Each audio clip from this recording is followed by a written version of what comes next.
Hello and welcome. I've got in front of me the top of the range Burstner, the Elegance i920G. I'm going to attempt to show this to you in under 3 minutes. Now this does of course require a much longer film, and there is a much longer film, the link to which will be below. Sorry, I almost hit myself then with the door. Alright, so what have we got here?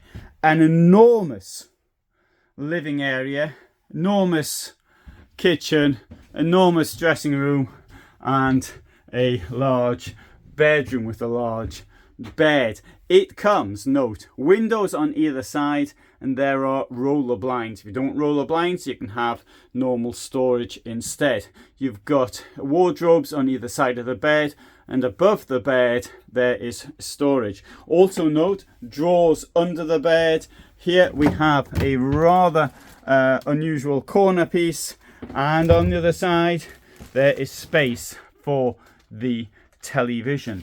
Here we've got a dressing area. We can close this door and we can close this door, and then we've got privacy in the very large shower.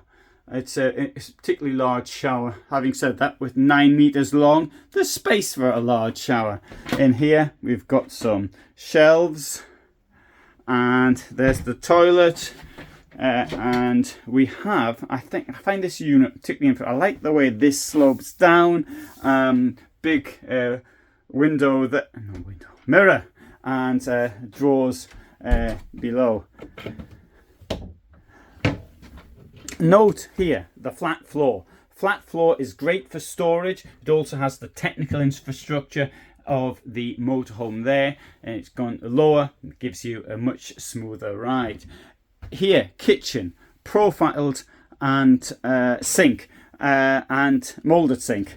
3 burners. We've got below, we've got an oven, and we've got storage all around, including this pull-out pantry here.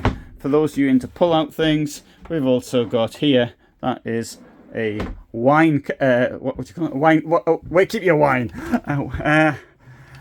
Freezer, fridge, storage, aircon.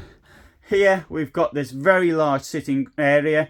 Above it we've got a bed. Notice there's lots of light. The bed will drop down electrically, so you've got the key in there, press the button and it'll drop down. You of course have to put the seats down first. Now I said I'd do it in under 3 minutes. I did it in under 3 minutes. You didn't see the very large garage, but you can see that in a longer video that I did. Thanks for watching.